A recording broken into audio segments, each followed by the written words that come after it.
예, 정말 익숙하지가 않습니다. 너무 큽니다. 우리 친구들이 너무나 크고, 저는 이제 간단히 먼저 소개를 하자면 뭐 오며 가며 이제 본 친구들도 있을 거고, 또 그리고 요게 자기 동생이 있는 친구들은 전사님을 봤을 수도 있을 텐데, 전사님은 유년삭을 담당하고 있습니다. 유년삭이라 하면 이제 초등학교 1학년부터 3학년 이렇게 되는 친구들을 담당해서 이제 사역을 하고 있는데, 친구들을 보니까 너무 커요. 너무 크고, 이 분위기가 저희 아이들은 그 순수 그 자체, 때묻지 않은 우리 아이들, 우리 친구들 보니까 이 분위기가 확실히 다른 것 같아요. 막 오면 정신이 없어요. 전사님 예배당에 들어오면 이 소음부터 듣고 이제 시작을 하거든요. 근데 우리 친구들 보니까 굉장히 점잖고 굉장히 어른 같고 굉장히 좋습니다. 지금 분위기가 굉장히 좋습니다. 네, 감사합니다. 전사님도 이제 모태 신앙은 아닌데 이제 어렸을 때부터 교회를 다녔어요. 어렸을 때부터 교회를 다녔는데, 이제 어렸을 때부터 교회를 다니다 보니까 이제 청소년 시기에 특히 이제 교회를 오는 친구들 한 네 부류를 이렇게 정의를 내려볼 수 있을 것 같아요. 첫 번째는 이제 여기 뭐 고개를 숙이고 있다든지, 고개 숙인 친구는 없네요. 있나? 네, 뭐 이렇게 좀 표정이 어둡다든지, 약간 좀 약간 뭐 씹은 표정이라든지 그런 친구들, 이제 첫 번째 부류, 좀 억지로 온 친구들, 억지로 온 친구들. 부모님의 권유와 부모님의 압박으로 어쩔 수 없이 이 자리에 온 친구들이 있어요. 첫 번째 부류. 자, 두 번째 부류는 억지로 온 건 아니에요. 억지로 온 건 아닌데 이제 생각이 없이 오는 친구들. 그냥 가야 되니까, 그냥 몸의 반응에 따라, 자연스럽게 습관에 따라 이렇게 오는 친구들이 있어요. 또 세 번째 친구들은 이제 교회가 좋아서 오는 친구들이 있는 것 같아요. 교회가 하나님과 상관없이 그냥 교회 친구들이 좋고, 뭐 선생님이 좋고, 뭐 이 교회 분위기가 좋고, 이 교회가 좋아서 오는 친구들이 있는 것 같고, 그리고 마지막으로는 뭐 모범 정답 같은 친구들이죠. 정말 예배하기 위해서, 하나님을 만나기 위해서 온 친구들이 있는 것 같아요. 오늘 친구들이 오늘 설교 제목은 너의 가치를 너가 아니, 너는 너의 가치를 아니, 이게 설교 제목입니다. 우리 친구들이 오늘 말씀을 통해서 우리 친구들의 가치가 어떤 가치를 지니고 있는 존재인지를 명확하게 깨닫고 살아갈 수 있는 친구들 되기를 축복합니다. 아멘.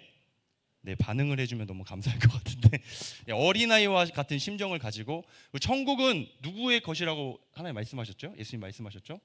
어린아이와 같은 자들의 것이라고 말씀하셨어요. 우리 친구들도 아직 어린아이잖아요, 그렇죠? 네, 아멘. 네. 조금 맥이 빠지네요 여기. 자, 친구들, 제가 먼저 말씀을 전하고 싶은 거는, 우리 친구들이 방금 이야기했던 어떤 부류로 온 친구들이든 간에 하나님이 우리 친구들을 이곳에 부르신 줄 믿습니다. 요한복음 14장 6절을 보면 하나님, 우리 예수님께서 이렇게 말씀하세요. 내가 부르지 않고는 아무도 아버지께 나아갈 자 없다. 우리 친구들이 억지로 끌려왔든, 생각 없이 왔든, 교회가 좋아서 왔든, 하나님께 예배하고 하나님 사랑하는 마음으로 왔든 상관없이 우리 하나님께서 우리 친구들을 부르셨기에 우리 친구들이 이 자리에 있다는 것입니다. 전사님이 말씀을 또 전하기 전에 친구들한테 질문을 하고 싶은 게 있어요. 굉장히 본질적인 질문이고 철학적인 질문이 될 수 있는데, 그리고 우리 질풍노도의 시기에 이 생각 때문에 우리가 부모님과 트러블이 생기는 거예요. 사실 우리는 왜 태어났을까요? 너무 잘 알고 너무 뻔한 질문인가? 우리는 왜 존재할까요? 친구들은 내 존재의 이유에 대해서 명확하게 알고 있을까요? 혹시? 뭐 교회에서는 이야기를 해주니까 뭐 알고 있을 텐데, 혹자가 이런 이야기를 하더라고요. 이 이야기도 들어왔을 수도 있어요. 생각하는 대로 살지 않으면 사는 대로 생각한다. 혹시 들어본 적 있어요? 이 말에 대해서 이해는 되나요? 다시 한번 이야기 해드릴게요. 생각하는 대로 살지 않으면 사는 대로 생각한다. 자, 둘 중에 어떤 이미지가 더 긍정적으로 다가오죠? 생각하면서 사는 존재가 더 긍정적으로 생각이 드나요? 아니면 사는 대로 생각하는 사람이 더 긍정적인 이미지가 드나요? 전자인가요, 후자인가요? 아무래도 생각하며 사는 존재가 조금 더 나은 삶을 살아갈 수 있을 것만 같죠. 그래서 이제 생각하면서 사는 사람들은 아무래도 내가 어떤 행동을 하기 전에, 내가 어떤 것들을 취하기 전에 이미 생각하고 행동하기 때문에 계획적으로 철저하게 계산하면서 그 행동을 할 것 같아요. 근데 반대로 사는 대로 생각한다. 그래서 이렇게 사는 존재들에 대해서 이제 성경에서 나오는 전문적인 용어로 뭐라고 이야기하냐면 짐승이라고 이야기합니다. 짐승. 너무 좀 가격한 표현인가요? 사는 대로 생각한다. 전사님이 왜 이렇게 이야기를 하냐면, 자, 한번 우리 말씀을 한번 읽어볼게요. 에베소서 2장 3절입니다. 에베소서 2장 3절입니다. 네, 한번 같이 읽어보겠습니다. 시작. 전에는 우리도 다 그 가운데서 우리 육체의 욕심을 따라 지내며 육체와 마음에 원하는 것을 하고 다른 이들과 같이 본질상 진노의 자녀였더니, 방금 전도사님이 이야기했던 이 짐승이라는 표현보다 조금 더 고상하게 성경은 표현하고 있네요. 자녀라고. 네, 조금 더 고상하게 표현을 하고 있네요. 자, 전도사님도 마찬가지였던 것 같아요. 전도사님이 중학교 3학년 때 예수님을 만났습니다. 전도사님이 중학교 3학년 때 예수님을 만났고, 방금 아까 전에 이야기했듯이 되게 어렸을 때부터 교회를 다녔어요. 초등학교 지나고 중학교 지나고. 근데 중학교 3학년 돼서 이제 정말 예수님을 만나고 인격적인 하나님을 경험하게 되니까 전도사님 삶이 180도 달라지게 됐거든요. 그래서 전도사님은 내가 어리다고, 내가 아직 중학생이라고, 아직 예수님을 만날 수 있는 준비가 안 됐다고, 우리 친구들 중에 어떤 친구들은 생각할 수도 있겠지만 아닐 수도 있겠지만, 우리 친구들 나이 정도 되면 어느 정도 생각할 수 있고 어느 정도 판단을 내릴 수 있는 그런 이성이 갖춰지는 사춘기 시기죠. 그렇다 보니까 우리가 예수님을 이 중학교 때도 정말로 분명하게 만날 수 있고 삶이 변화될 수 있다는 것을 전사님은 경험을 통해서 친구들에게 자신 있게 이야기할 수 있는데, 전사님뿐만 아니라 우리 초등학생 친구들도 마찬가지예요. 우리 애기 친구들도 마찬가지예요. 전사님 유년삭 담당 전도사잖아요. 우리 친구들이 굉장히 순수하니까 말씀을 들으면 스펀지처럼 흡수해요. 근데 또 단점은 스펀지처럼 물을 내보내듯이 금방 빠져버려요. 변화되는 삶이 단 몇 시간이 가지 않는 것 같아. 하지만 우리 중학교 정도 되면 내가 생각하고 내가 판단하고 내 삶을 내가 주체적으로 살아갈 수 있는 준비가 되어지는 과정이다 보니까 우리가 하나님과 인격적인 관계가 더욱더 원활하게 만들어질 수 있다는 거예요. 방금 이야기했듯이 전사님도 전에는 굉장히 속된 말로 쓰레기 같은 삶을 살았어요. 굉장히 좀 부정적인 삶을 살았죠. 이렇게 육체의 욕심대로 살았다는 거예요. 왜냐하면 내가 어떤 가치를 지닌 존재인지를 모르니까, 내가 왜 살아가야 되는지를 모르니까, 내 가치를 모르고 사니까 내가 그런 인생을 살았다는 거예요. 그래서 전사님이 방금 이야기했듯이, 자, 짐승과 사람의 차이가 있어요. 짐승은 어떻게 살아간다고 이야기했죠? 사는 대로 생각한다. 자, 짐승은 그냥 육감이 지배하는 존재예요. 육감이 지배하는 생물이에요. 먹이를 사냥하기 위해서 배고픔, 허기를 느끼면 먹이를 사냥하기 위해서 살고, 갈증을 느끼면 목마름을 해결하기 위해서 물을 찾고, 싸고 싶으면 싸고, 자고 싶으면 자고, 또 발정기가 오면 짝짓기를 하기 위해서 짝을 찾아 나서요. 이게 바로 짐승이에요. 근데 전사님이 이야기하고 싶은 건 뭐냐면, 이렇게 나의 존재 목적을 잃어버리고 살아간다면, 생각하는 대로 살아가지 않는다면 이런 짐승과 같은 삶을 살아갈 수 있다는 거예요. 그럼 하나님은 인간을 어떤 존재로 만드셨냐면, 전사님이 다시 한번 이 생각하는 대로 산다는 말을 바꿔서 이야기를 해볼게요. 목적을 두고 사는 것, 한번 따라해 볼 수 있을까요? 자, 제가 전사님이 생각하면서 사는 것 하면 목적을 두고 사는 것이라고 한번 대답해 주면 너무 감사할 것 같아요. 자, 생각하면서 사는 것, 네, 목적을 두고 사는 것, 다른 말로 비전을 두고 사는 것, 다른 말로 꿈을 두고 사는 것을 의미해요. 목적도 여러 가지가 될 수 있겠죠. 짐승도 목적은 있어요. 살아야 되니까, 먹고 살아야 되니까, 번성해야 되니까 살아야 될 목적은 분명해요. 그 목적은 육감이 지배하는 생각대로 산다는 거죠. 그게 목적이라는 거예요. 자, 친구들, 우리가 창세기 1장을 보면 하나님께서 우리를 어떻게 지으셨는지 명확하게 나와 있어요. 세상 모든 만물은 무엇으로 지으셨을까요? 하나님께서 입으로 나오는 말씀으로 지으셨어요. 말씀. 근데 인간을 지으실 때는 말씀으로 지으신 것이 아니라 무엇으로 지으셨죠? 흙을 자기 친히 손으로 빚어서 만드셨다는 거예요. 하나님께서는 창조하면서 창조의 어떤 가치에서부터 다른 생물과 인간의 차이가 명확하게 드러나요. 다른 생물은 그냥 말씀으로만 지으셨어요. 말씀으로 지으셨음에도 불구하고 하나님께서 보실 때 좋았더라라고 말씀하셨는데, 우리 인간을 지으시고는 세상을 다 지으시고는 뭐라고 말씀하시냐면 내가 보기에 심히 좋았다고 말씀하세요. 보기 좋았다는 말과 심히 좋았다는 말은 조금 다르죠. 하나님이 너무 기뻐하셨다는 거예요.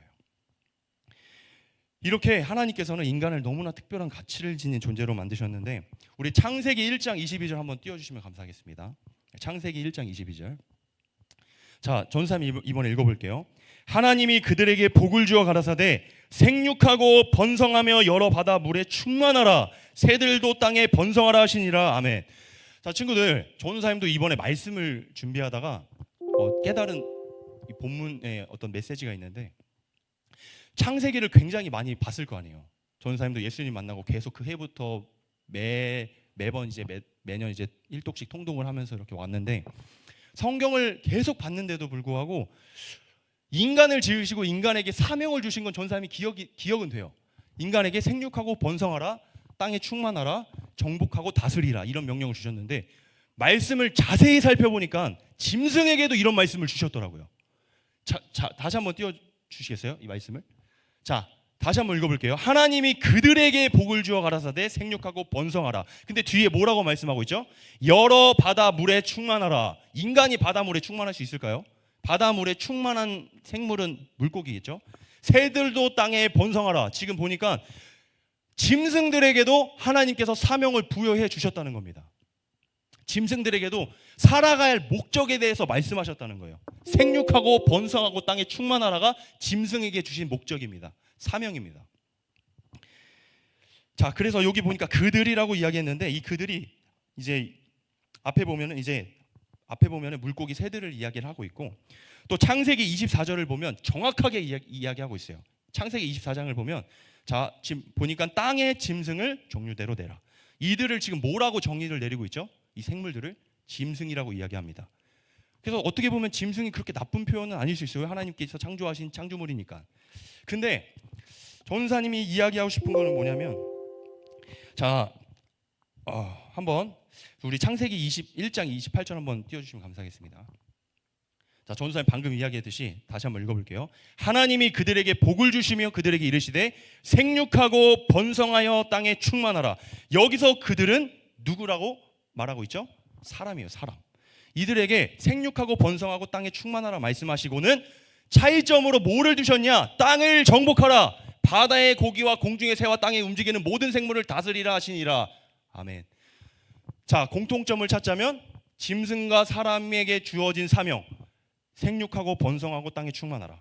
인간에게만 주신 특별한 사명, 정복하고 다스리라.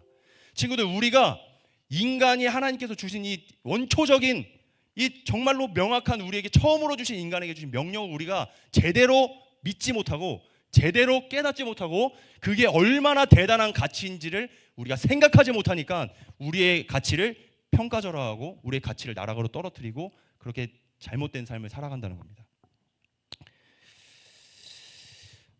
친구들, 또 창세기 2장 7절을 보면 하나님께서 어떻게 만드셨냐면 흙으로 빚으시고 우리에게 호흡을 불어넣어서 생명이 되게 하셨어요. 이 말이 뭐냐면 살아있는 영혼이 되게 하셨다는 거예요. 짐승들은 말씀만 하니까 살아 움직이는데 인간은 흙으로 빚어서 생명을 불어넣으니까 그때서야 비로소 살아있는 생명체가 됐다는 겁니다. 여기서 우리가 무엇을 깨달을 수 있냐면, 하나님, 아까 전에 우리 본문 우리 봉독했죠. 하나님께서 말씀하시되 우리의 모양을 따라 우리의 형상을 따라 다른 짐승들을 사람들을 통하여 다스리게 하자라고 말씀하셨어요. 자, 친구들, 여기서 한 번 더 퀘스천 마크를 달 수가 있죠. 왜 하나님께서는 우리라는 표현을 했을까? 우리라는 표현. 자, 하나님 한 분만 존재하셔야 되는데 창세기 1장은 천지를 창조하시고 난 그 사건 시점인데 하나님께서 우리라고 표현하셨어요. 그 말은 뭐냐면 우리 예수님께서 누구의 아들이시죠? 하나님의 아들. 우리 예수님께서는 태초부터 말씀으로 계셨다고 우리 요한복음을 통해서 말씀을 알 수가 있는데, 우리라고 표현하는 것을 통해서 하나님과 우리 예수님, 그리고 이 땅에 우리 마음속에 찾아오신 보혜사 성령님이 이 창조 질서, 창조를 세우는 이 시점부터 영원전부터 존재하셨다는 것을 우리가 또 발견할 수가 있죠. 자, 친구들, 우리가 자신의 존재 가치를 상실하고 또 정복하고 다스리고 자기의 위치와 또 정체성을 상실한 채 살아가니까 어떤 현상이 일어나냐면 생육하고 번성하는 것만 추구하며 살아가는 거예요. 우리 사춘기가 되면 굉장히 두드러지게 나타나는 특징이 있어요. 몸의 변화가 일어납니다. 초등학교 때는 굉장히 순수했고 여자친구, 남자친구 전혀 생각하지 못하고 노는 것만 해벌쭉 좋아하면서 정신없이 망아지처럼 뛰어다녔던 그 초등학생들과 달리 이성에 대해서 관심을 두기 시작해요. 이거는 굉장히 건강한 거예요. 사실 하나님께서 질서 가운데 인간을 그렇게 만드셨기 때문에 또 우리에게 생육하고 번성하라는 사명을 우리에게 부여해 주셨기 때문에 굉장히 건강한 현상입니다. 근데 중요한 거는 이것이 우리의 삶의 목적이 된다는 거예요. 생육하고 번성하는 데만 집중하며 살아가는 거야. 내 몸에서 요구하는 불쑥불쑥 올라오는 육체의 정욕에 나를 휘감으면서 살아간다는 거예요. 뭐 전도사님도 마찬가지겠죠. 사람의 성정을 지니고 있는 어떤 사람이든 정욕은 존재하고 그 정욕을 추구할 수밖에 없는 몸의 시스템을 갖추고 있는데, 중요한 것은 아까 말씀드린 것처럼 짐승에게 부여해 주신 사명, 생육하고 번성하라, 육감적인 것들만 추구하며 살아가는 것, 짐승처럼 인간이 정복하고 다스리라는 자신의 가치를 상실하니까 이것만 추구하며 살아가는 거예요. 이것만 추구하면서 살아가는 거예요. 그러니까 전도사님이 아까 전에 이야기했듯이 전문 용어로 짐승이라는 표현이 나오는 겁니다. 자, 그렇다면 우리 하나님께서 우리를 왜 창조하셨을까요? 우리 이사야서 43장 7절 한번 띄워주시면 감사하겠습니다. 네, 같이 한번 읽어볼게요. 자, 시작. 무릇 내 이름으로 일컫는 자, 곧 내가 내 영광을 위해서 창조한 자를 모으게 하라. 그들을 내가 지었고 만들었느니라. 아멘. 자, 여기 하나님께서 우리를 위해서, 무엇을 위해서 우리를 창조했다고 말씀하고 있죠? 영광을 위해서 창조했다고 말씀하고 있습니다. 하나님께서는 영광을 위해서 우리를 창조하시고 우리를 지었다고 말씀하고 있어요. 자, 친구들, 여기서 보면 영광을 위하다라는, 영광을 위해서라는 그 말에 대해서 우리가 잘못 들으면, 아니 그러면 우리는 무슨 뭐 하나님만을 위해서 존재하는, 그러니까 뭐 이렇게 삐딱하게 생각하면 그렇게 생각할 수 있어. 하나님을 사랑하지 못하고 말씀을 이해하지 못하고 말씀을 받아들일 준비가 안 된 사람은 영광을 위해서 지었다고 생각을 할 때, 아, 하나님 완전 독선적이신 아닌가? 하나님 완전 너무 좀 그런데, 이렇게 생각할 수도 있겠죠. 근데 여기서 영광이라는 단어를 조금 더 전사님이 선명하게 이해시켜 줄게요. 로마서 3장 23절 한번 띄워보겠습니다. 자, 읽어보겠습니다. 모든 사람이 죄를 범하였으며 하나님의 영광에 이르지 못하더니. 자, 아까 전에는 인간을 향해서 영광을 위해서 창조했다라고 말씀하고 있는데, 지금 로마서 말씀을 보니까 영광에 이르지 못했다. 왜? 죄 때문에. 죄 때문에 영광에 이르지 못했다고 지금 말씀하고 있어요. 영광을 위해서 창조된 존재가 영광에 이르지 못했다고 말하는 게 굉장히 말에 모순이 있지 않아요? 영광을 위했다는데 영광에 이른다? 우리가 이 말씀을 들을 때는 하나님의 심정을 가지고 이해를 해야 돼요. 하나님의 심정을 가지고. 하나님께서 왜 우리를 영광을 위해서 지었냐? 전사님이 이것을 쉽게 표현한다면, 자, 한번 따라해 볼게요. 하나님과의 친밀한 관계. 자, 이 영광에 들어지는 하나님의 심정으로 이해를 한다면 하나님과의 관계가 여기 속에 담겨져 있어요. 아까 전에 보니까 죄를 범하였으며 하나님께 이르지 못했다. 이 말씀은 뭐냐면 하나님께 갈 수 없게 되었다는 말씀이에요.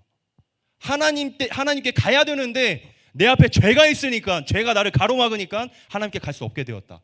영광에 갈 수 없게 되었다. 하나님께 갈 수 없게 되었다, 이 말입니다. 근데 이제 방금 이야기했듯이 로마서 6장 23절에도 이렇게 나와 있죠. 너무나 유명한 말씀이에요. 어한나 때도 우리 친구들이 굉장히 계속 외우는 말씀인데, 모든 사람이 죄를 범하였을 하나님의 영광에 이르지 못했다는 이 말씀을 선명하게 해드릴 수 있는 구절이 뭐냐면, 죄의 삭은 뭐다? 사망이다. 하나님께 가까이 갈 수 없는 상태가 사망이라는 겁니다. 사망. 하나님과 머물지 못하는 상태는 사망한 상태라는 거예요. 자, 친구들은 지금 어떤 상태인가요? 하나님과 가까이 있는 상태인가요? 아니면 사망한 상태인가요? 이게 우리의 신앙생활에 굉장히 본질적이고 굉장히 중요한 질문이에요. 자, 그래서 우리가 하나님과의 관계를 회복해야 됩니다. 아멘. 자, 또 우리 그 요한복음에 우리 하나님께서 어떻게 말씀하시냐면, 이것도 굉장히 유명한 말씀이죠. 나는 포도나무요 너희는 가지니 너희는 나를 떠나서는 아무것도 할 수 없습니다. 우리는 하나님 떠나서 아무것도 할 수 없는 존재예요. 왜? 하나님께서 이미 그렇게 지으셨기 때문에. 이미 우리 존재를 그렇게 만드셨어요. 반항할 수 없고 대꾸할 수 없어요. 하나님이 우리의 시스템을 하나님의 형상과 하나님의 모양에 따라 생명을 불어 생명이 되게 하셨기 때문에 하나님을 떨어져서 살 수 없다는 겁니다. 그래서 우리가 이것을 알아야 되는데, 우리 하나님의 영광에 이르는 방법은 하나님께서 아주 명확하게 말씀하셨어요. 그게 뭐냐면 우리 친구들이 드리고 있는 지금 이 예배 시간이에요. 친구들 혹시 이 루틴이라는 단어 들어봤어요? 루틴? 요새 굉장히 뭐 헬스 좋아하는 친구들은 뭐 헬창의 루틴 이러면서 막 그 헬스 하시는 분들 그 루틴대로 운동을 안 하면 막 죽을 것처럼 하시죠. 막 근손실 온다고 막. 굉장히 뭐 왜 헬창이란 말이 왜 나왔는지 알 것 같아요. 모든 먹고 마시고 하는 모든 것들에 이 근육이 근손실이 오는 것을 굉장히 두려워하고 목숨보다 아까워하기 때문에 헬창이라는 단어가 나왔다고 하더라고요. 그런데 최근에 우리 올림픽이 있었죠. 올림픽이 있었는데 이 올림픽 선수들에게도 루틴이 있어요. 자, 2004년생의 양궁 선수인 우리 친구들과 동갑인 친구, 우리 유명해진 친구 있죠. 그 친구 누구죠? 우리 김재덕이라는 선수가 있죠. 이제 양궁 선수예요. 진짜 멋있더라고요. 아마 우리 남자 친구들은 굉장히 부러울 수 있어요. 왜냐? 최연소 군면제자라고 하더라고요. 최연소 군면제자. 와, 군대를 안 가도 된대요. 야, 이렇게. 예. 근데 이 김재덕이 항상 양궁을 쏘기 전에 하는 게 있어요. 화이팅! 이거 들어봤어요? 화이팅! 아니 막 그냥 그 경기장에 막 소리가 떨어져라 막 화이팅을 외치고 양궁을 이제 쏘죠. 그게 김재덕 선수의 루틴이에요. 그 왜 하는가 봤더니 이제 그 같이 이제 혼성 양궁 그 결승전에서 이제 안산 선수는 그에 반면에 굉장히 이제 침착함을 유지하면서 아무리 화이팅을 고래고래 내질러도 이제 전혀 미동치 않고 이렇게 화를 쐈잖아요. 이제 나름대로 선수들마다 자신의 루틴이 있다는 거예요. 이 루틴을 어떻게 생각을 하냐면 경기의 전후를 완전히 지배할 수 있을 만큼 이 루틴을 꼭 해야만 내가 이 경기 속에서 분위기를 압도할 수 있다고 생각하면서 굉장히 진짜 믿음처럼 받아들이면서 그렇게 루틴을 한다고 말을 하더라고요. 그래서 결국 그 루틴을 통해서 굉장히 자신감을 얻고 굉장히 힘을 얻어서 우리 김재덕 선수가 이번에 금메달을 2개를 따고 이제 안산 선수가 3개를 땄죠. 포상금을 전사님 궁금해가지고 이제 금메달을 따면은 이제 연봉이 아니라 이제 포상금이 나오고 이제 연금이 나온다고 하더라고요. 근데 보니까 안산 선수가 몇 억을 받았냐면 6억을 받았대요. 금메달 3개를 따고 6억을 받았대요. 21살의 나이에 6억을 한 번에 받았대요. 그리고 이제 김재덕 선수 같은 경우는 4억을 받았대요. 4억. 어마어마하죠. 야, 4억. 말 같지도 않은 돈인데. 자, 4억을 받았다는 거예요. 4억을. 자, 이렇게 자기만의 루틴을 가지고 이렇게 선수들이 이렇게 출전을 하는데, 자, 이 루틴에 대해서 그 전사님이 다시 한번 명확하게 이 의미를 좀 알기 위해서 한번 사전을 찾아봤더니 특정한 작업을 실행하기 위한 일련의 명령이 루틴이라고 한대요. 프로그램의 일부 혹은 전부를 이루는 경우에 루틴이라고 표현을 하더라고요. 그러니까 이해가 되죠. 이것을 경기를 뛰기 전에 자신에게 루틴을 주입하는 거예요. 실행을 하기 전에, 이것들을 진행하기 전에 화이팅! 하면서 자신에게 루틴을 집어넣는 거예요. 근데 하나님께서도 인간을 창조하시면서 루틴이라는 것을 지정해 주셨는데 그게 바로 예배라는 겁니다. 자, 친구들, 이제 예배가 영어로 워십이잖아요. 워십. 근데 워십이 어떤 단어와 어떤 단어의 합성어인지 알아요, 혹시? 네, 월스라는 가치가 있는이라는 형용사와 쉽이라는 전미사가 붙어서 어떤 상태를 뜻하는 그 전미사가 붙어서 사실상 이 예배는 가치 있는 것이라고도 표현할 수가 있을 것 같아요. 예배는 가치 있는 것이다. 이 워십, 예배를 가치 있는 것이라고 이야기하고 있어요. 하나님께서는 이 예배를 통해서 하나님의 영광에 이르게 하는 이 예배를 통해서 가치 있는 이 시간을 통해서 우리의 가치를 하나님께서 더욱더 증명하고 나타내신다는 겁니다. 자, 전사님이 이 예배에 대해서 이제 양육도 이제 유년사에서 여러 번 했는데 이제 구약과 신약을 나누는 기준이 있어요. 그 기준은 바로 예수 그리스도죠. 예수님이 오시기 전을 구약이라고 합니다. 예수님이 오신 뒤를 신약이라고 해요. 그리고 이 전 세계에서 통용하고 있는 이제 기원에 대한 용어가 있어요. 그 뭐냐면 우리가 기원 전을 영어로 뭐라고 하죠? BC라고 합니다. Before Christ라고 하죠. BC. 자, 그리고 기원 후는 뭐라고 하죠? AD라고 해요. 이 AD는 라틴어라고 하더라고요. 아노 도미니 뭐 이런 뜻이라고 하는데 주님의 해라는 뜻을 가지고 있어요.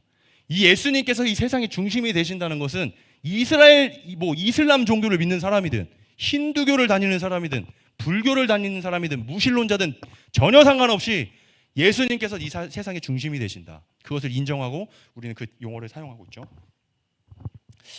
근데 이 구약의 제사를 보면 구약은 짐승을 잡았어요. 생육하고 번성하고 땅에 충만하라. 정복하고 다스리라. 구약 시대의 제사는 정복하고 다스린 제사였어요. 짐승을 잡아서 하나님 앞에 올려드렸죠. 아무리 황소가 크다고 하더라도 이 황소가 2톤이 나가든 3톤이 나가든 굉장히 크든 안 크든 전혀 상관없이 인간은 이 황소를 끌고 다니면서 지배할 수가 있고 이 황소의 목숨을 인간의 자율로 선택하면서 죽일 수도 있고 살릴 수도 있고 인간에게 이런 다스리는 권력을 주셨고 또 이 제사는 이렇게 드려졌습니다. 근데 신약에 와서 어떻게 제사가 바뀌어졌죠? 이제 짐승을 잡는 제사는 없어졌어요. 짐승을 잡는 제사는 없어지고 예배가 생겼습니다. 어떤 예배가 생겼냐면 우리 예수님께서 대신 짐승의 제사 제물이 되신 거예요. 우리 예수님께서 대신 어린 양이 되셔서 짐승이 되셔서 예배의 제물이 되셨다는 겁니다. 우리는 이 사실을 통해서 또 하나 발견할 수가 있죠. 하나님께서는 이제 구약 시대에 우리 예수님께서 왜 오셨냐면 짐승의 제사로도 도무지 인간의 더러운 죄악들을 해결할 수가 없는 거예요. 너무 더러운 거예요. 도무지 살려둘 수가 없을 만큼 다 쓸어버리시고 싶은데 도무지 살려둘 수 없을 만큼 인간의 죄가 패역하고 너무나 더러워서 가증스러워서 도저히 살려둘 수가 없는데 하나님께서는 이 인간을 너무나 사랑하셔서 다른 방법을 선택하셨으니 그 방법이 뭐냐면 대신 짐승이 되셨다는 거예요. 짐승 같은 인간을 위해서 짐승처럼 죽어 마땅한 우리들을 위해서 짐승 같은 우리들을 위해서 대신 짐승이 되셨다는 겁니다.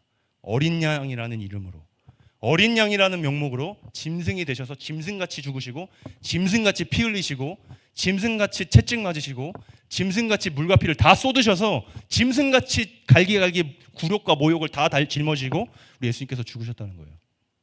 짐승이 되셨다는 거예요. 우리가 짐승인데 우리가 짐승 같은 놈들인데 우리 예수님께서 짐승이 되셨다. 이거는 상상할 수 없는 겁니다. 우리는 이 사건을 통해서 어떻게 우리가 이해할 수 있냐면 우리 예수님께서 이렇게 말씀하실 것 같아요.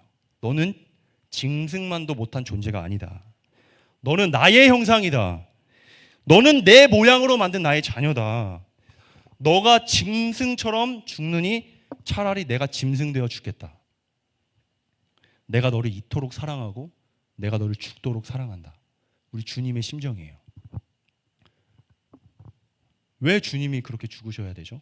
왜 예수님이 그 짐승이 되셔야 될까요? 우리를 너무 사랑하시기 때문에. 우리를 그렇게 사랑하시기 때문에 그 하나님께서 사랑하신다는 그 사실 하나만으로도 우리 가치가 어떻게 될까요? 굉장히 고양되겠죠? 굉장히 커지겠죠? 그래서 이 사단이 원수잖아요. 마귀는 원수잖아요. 사단이 사람의 가치를 무너뜨리기 위해서 어떤 전략을 펼치냐면 예배를 무너뜨리는 겁니다. 왜? 예배는 하나님 영광에 이르게 하니까. 왜? 예배는 하나님을 만나게 하니까. 영광 안에 들어오게 하니까 사단은 전략을 짜는 거예요. 예배를 무너뜨리는 전략. 지금 막 코로나가 굉장히 막 복잡하게 하고 뭐 우리의 예배 생활을 방해하고 한다고 하지만 그거는 사실상 핑계에 불과하죠. 예배라는 것은 하나님을 만나는 시간이에요. 교회 예배를 드리지 못한다고 해서 예배를 드릴 수가 없나요? 예배당에 나올 수 없다고 해서 우리가 예배를 드릴 수 없어요? 온라인 예배를 드린다고 해서 그게 예배가 아닌가요? 우리는 어디서든지 예배를 드릴 수가 있죠. 하나님을 만날 수가 있다는 거예요. 자, 그래서 마귀는 예배를 무너뜨리고 하나님이 그토록 사랑하는 인간을 짐승으로 무너뜨리고 어떻게 이야기하냐면 요한일서 3장 8절을 보면 뭐라고 이야기하냐면 죄를 짓는 자는 뭐에 속한다고? 마귀에 속한다고 말씀합니다. 예배를 무너뜨리면 다 무너지는 거예요. 자, 전사님 옛날부터 이런 얘기를 많이 들었어요. 3주를 교회를 안 나면 불신자가 된다. 이런 얘기를 굉장히 많이 들었습니다. 3주를 교회를 안 나가면 아무리 믿음 좋은 사람이라도, 아무리 신앙생활을 잘하던 사람이라도, 우리 친구들 경험한 적 있지 않아요? 뭐 가끔 뭐 이제 정말 열심히 나가다가 한 주 뭐 가족들 때문에, 한 주는 뭐 시험 때문에, 한 주는 뭐 어떤 상황 때문에 교회를 하루하루 빠지다 보면, 내가 그렇게 주님을 사랑하고 내가 그렇게 예배를 사모하고 이 자리를 사모했는데, 예배를 한 번씩, 두 번씩, 세 번씩 빠져나가다 보면 우리의 신앙이 무너져 가기 시작하죠. 예배가 무너지면 이렇게 무서운 겁니다. 그래서 마귀는 예배를 무너뜨리기 위해서 이런 전략을 펼치고, 그 전략 가운데 하나가 죄를 짓게 만드는 거예요. 자, 그 말 디도서 한번 3장 3절 읽어볼게요. 자, 우리도 전에는 어리석은 자요, 순종치 아니한 자요, 속은 자요, 각색 정욕과 행락의 종노릇한 자요, 악독과 투기로 지낸 자요, 가증스러운 자요, 피차 미워한 자였으나. 지금 여기서 뭐라고 얘기하냐면, 예배를 회복하지 못한 세상 사람들에게는 적용되지도 않는 말씀일 수도 있는데, 적어도 예배를 드리는 지금 이 자리에 나온 친구들에게는 전에도라는 말이 어울리죠. 하나님의 말씀을 들으니까. 전에도 우리는 어리석은 자다, 순종치 아니한 자다, 각색 정욕과 행락으로 종노릇하던 자다. 종노릇했다고 이야기하는 거예요. 사실 우리가 죄를 지으면 마귀에게 속하는데, 마귀에게 속한다는 뜻이 무슨 뜻이냐면 종이 된다는 거예요. 종이. 마귀에게 끌려다니고 세상에게 끌려다녀서 종돼서 종처럼 살아간다는 거예요. 하나님의 자녀가, 하나님 아들 예수 그리스도께서 목숨 바쳐서 살리신 그 귀한 자녀가 죄에 속해서 마귀에게 끌려다니면서 마귀 종노릇 한다는 겁니다. 하나님이 가슴이 찢어지시겠죠. 하나님이 분이 나시겠죠. 이렇게 굉장히 슬픈 일이 지금 이런 이 예배, 마귀를 통해서 이 예배를 무너뜨리는 일을 통해서 일어난다는 겁니다. 자, 우리 대표적인 인물이 있어요. 우리 탕자, 우리 돌아온 탕자 이야기는 모르는 친구들이 없죠. 탕자도 하나님 앞에 그 아버지한테는 눈에 넣어도 아프지 않는 자식이었죠. 근데 재산을 아버지한테 받아서, 이제 재산, 자기에게 돌아올 분깃을 나에게 달라. 그래서 재산을 받아서 세상으로 나갔어요. 허랑방탕하게 삽니다. 그 재산이 있을 때는 이 재산이 없어지지 않을 것 같아요. 계속 펑펑 쓰고 펑펑 놀아도 아직 내 수중엔 돈이 있으니까 사라지지 않을 것처럼 하루하루를 살아가는데, 사라지지 않는다고 생각했던 그 돈이 어느 순간 사라져버리는 거예요. 나도 모르는 사이에 죄가 나를 잠식하고 죄가 나를 지배하니까 이성이 마비되니까 짐승처럼 살아가면서 내가 지금 어떤 상황이고 어떤 상태에 있는지를 판단하지 못하고 그렇게 막무가내로 살다 보니까 결국 어떻게 되냐면 돼지 우리로 가는 신세가 됩니다. 자, 탕자가 탕진하고 나니까 이제 먹을 데도 없고 잘 곳도 없고 만날 사람도 없고, 그렇게 자기를 좋아서 따라다녔던 사람들이 있었는데, 돈을 잃어버리고 자기의 가치가 없어진다고 사람들이 생각을 하니까 탕자에게 오지 않는 거예요. 그러니까 구걸을 하면서 사는데, 그렇게 부잣집 도련님으로 행복하게 살아갔던 그 탕자가 돈을 다 낭비하고 나니까 결국 선택한 곳이 돼지우리. 나에게 먹을 수 있는 곳만 주세요. 나에게 잠자리를 허락해 주세요. 그래서 간 곳이 돼지우리입니다. 그래서 뭐를 먹냐면 쥐염 열매를 따먹어요. 쥐염 열매가 뭔지 알아요? 쥐염 열매는 짐승이 먹는 열매가 쥐염 열매예요. 사람이 먹을 수가 없는 이유가 뭐냐면 너무 떫어서 먹을 수가 없다고 하더라고요. 그래서 쥐염 열매를 먹으면서 자신의 가치를 돼지우리에 있는 돼지 같은 가치로 자기를 하락시켜 버린 겁니다. 그러고 나서 또 생각한다는 게 뭐예요? 집으로 돌아가면 우리 아버지께서 나를 차라리 종으로 삼아 주셨으면 좋겠다.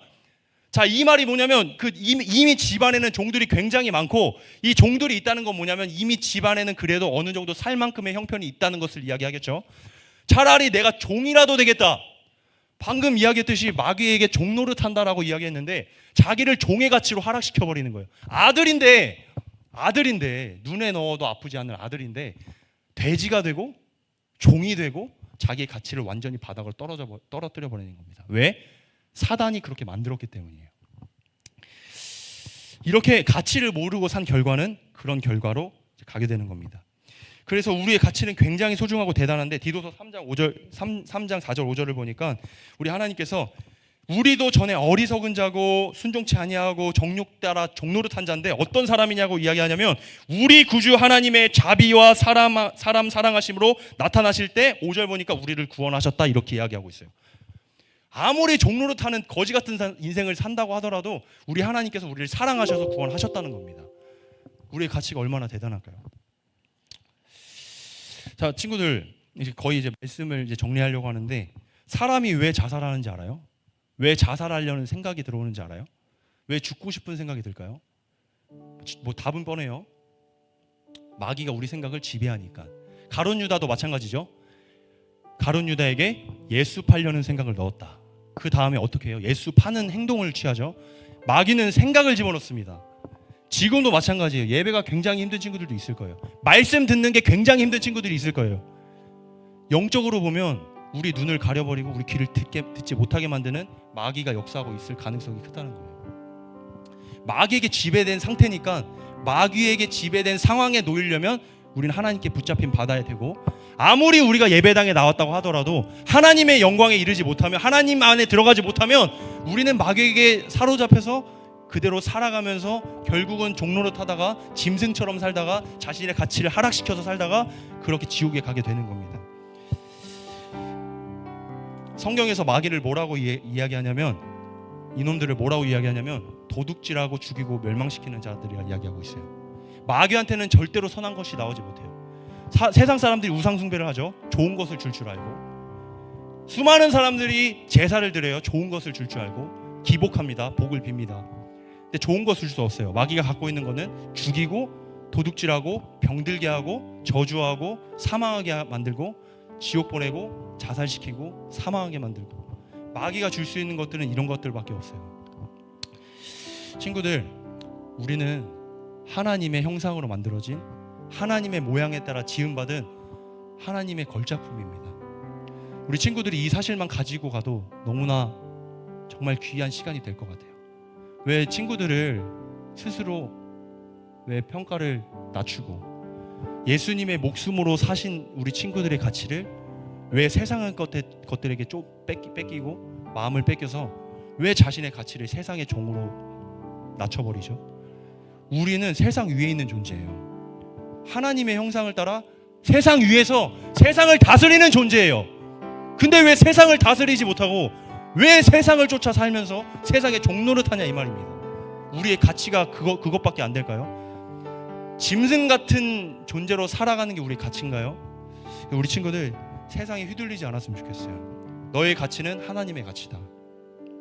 세상의 작은 일들, 문제들 앞에서 갈대처럼 흔들리지 않고 내 가치가 어떤 가치인지를 명확하게 알고 가치대로 살아갈 수 있었으면 좋겠습니다. 우리 같이 찬양하겠습니다.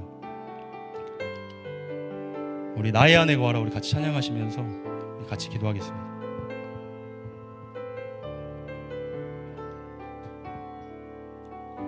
나의 안에 거하라, 나의 안에 거하라. 나는 내 하나님이니 모든 환난 가운데 너를 지키는 자라. 두려워하지 말라. 내가 널 도와주리니 놀라지 말라. 내 손 다시 한번 고백하겠습니다. 나의 안에 거하라. 나의 안에 거하라. 나는 내 하나님이니 모든 환난 가운데 너를 지키는 자라. 두려워하지 말라. 내가 널 도와주리니 놀라지 말라. 내 손 잡아주. 내가 너를 지명하여 불렀나니, 내가 너를 지명하여 불렀나니 너는 내 것이라. 내 것이라. 너의 하나님이라. 내가 너를 보배롭고 존귀하게 여기노라. 너를 사랑하는 내가 너를 지명하여 불렀나니, 내가 너를 지명하여 불렀나니 너는 내 것이라.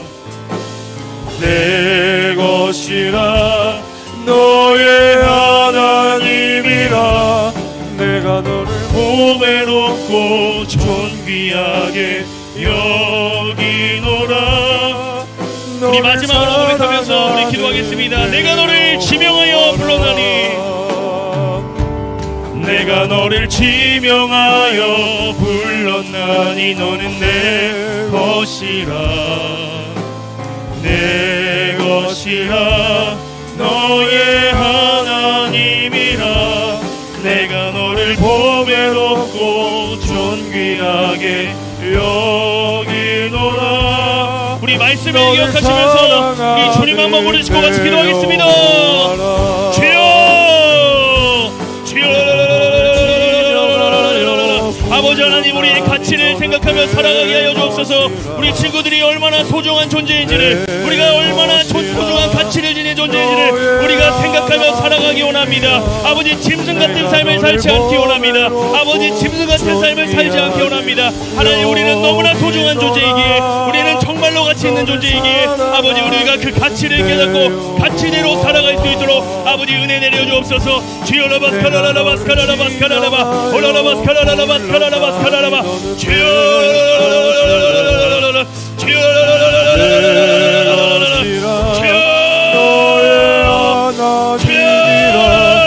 내가 너를 보배롭고 존귀하게 너를 사랑하는 내가 너를 주여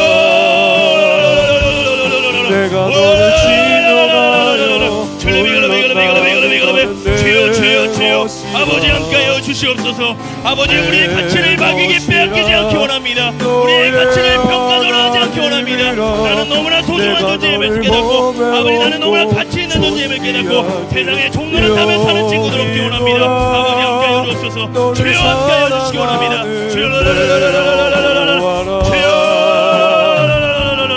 내가 너를 지명하여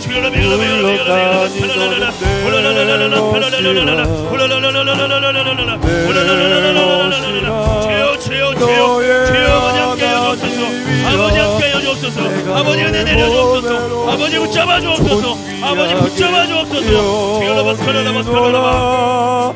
너를 사랑하는 내 여호와라. 하나님 아버지, 참으로 감사합니다.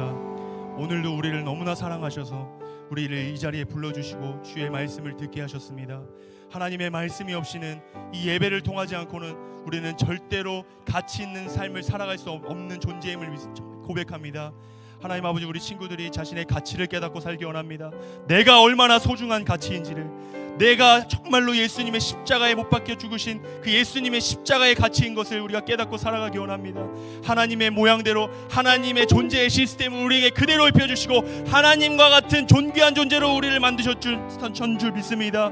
아버지, 우리가 그것을 깨닫고 살아가는 우리 친구들 될 수 있도록, 날마다 자신이 얼마나 소중한 존재를 깨닫고 살아갈 수 있도록, 그래서 날마다 죄를 멀리하고 주님을 사랑하고 하나님을 사랑하고, 우리가 그렇게 주님을 사랑하며 내 존재 가치를 주님 안에서 날마다 영광 올려드리며 살아가는 존재가 될 수 있도록 아버지 함께하여 주시옵소서. 모든 영광 주님께 올려드립니다. 감사드리며 예수님의 이름으로 기도합니다. 아멘. 우리 하나님께 영광의 박수 올려드립니다.